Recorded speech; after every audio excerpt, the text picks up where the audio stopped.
నష్టపోతున్న పాల రైతులను అన్ని విధాలుగా ఆదుకోవాలని కోరుతూ ఆంధ్రప్రదేశ్ రైతుల సంఘం డిమాండ్ చేసింది. ఈ మేరకు సోమవారం ప్రజా సమస్యల ఫిర్యాదు వేదికలో జాయింట్ కలెక్టర్ రాహుల్ మీనాకు సంఘం కాకినాడ జిల్లా కమిటీ అధ్యక్షులు తిరుమలశెట్టి నాగేశ్వరరావు ఆధ్వర్యంలో పాల రైతులు వినతి పత్రం అందజేశారు. ఈ సందర్భంగా తిరుమలశెట్టి నాగేశ్వరరావు మీడియాతో మాట్లాడుతూ పాల రైతుల సమస్యను ప్రభుత్వం దృష్టికి తీసుకుని వెళ్లి పరిష్కరించే విధంగా అధికారులు చర్యలు తీసుకోవాలని ఆయన డిమాండ్ చేశారు. ఈ కార్యక్రమంలో సంఘం జిల్లా కార్యదర్శి గుర్రం అప్పారావు తదితరులు పాల్గొన్నారు. రైతుకి గిట్టుబాటు ధరలు లేవు, పండిన పంటగా ధరలు రావట్లేదు, కొనే నాదుడు లేడు. రెండోది ఏంటంటే కనీసం ఈ పక్కన మేకలను లేకపోతే గేదెలను ఆవులను మేపుకొని వాటి ద్వారా బ్రతుకుదామంటే కూడా ఆ కనీసం పాలు కూడా కొనే పరిస్థితి లేదు. ఈ నాలుగు జిల్లాలు ముఖ్యంగా మన ఉత్తరాంధ్ర జిల్లాలన్నింటిలో కూడా ఇదే పరిస్థితి.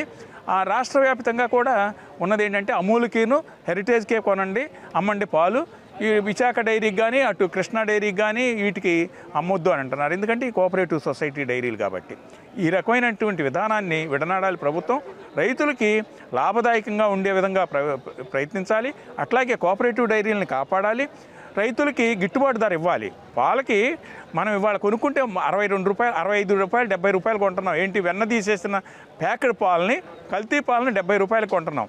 అదే రైతు దగ్గర స్వచ్ఛమైనటువంటి పాలని 40 రూపాయలు, 35 రూపాయలు కొంటున్నారు అంటే రైతులు ఏ విధంగా నష్టపోకుండా ఉంటారో, రైతులకు ఏ విధమైన మేలు చేస్తున్నారో దాన్ని గుర్తించి ప్రభుత్వాలు రైతులకు మేలు చేయాలని చెప్పి యథావిధంగా ఇదివరకు కొన్న విధంగానే ఆ రేటు ప్రకారం కొనాలని, మొత్తం సప్లై అయ్యే ఉత్పత్తి అయ్యే పాలన్నింటినీ కూడా కొనాలని చెప్పి ఆంధ్రప్రదేశ్ రైతు సంఘంగా పాల ఉత్పత్తిదారుల సంఘంగా కూడా డిమాండ్ చేస్తున్నారు.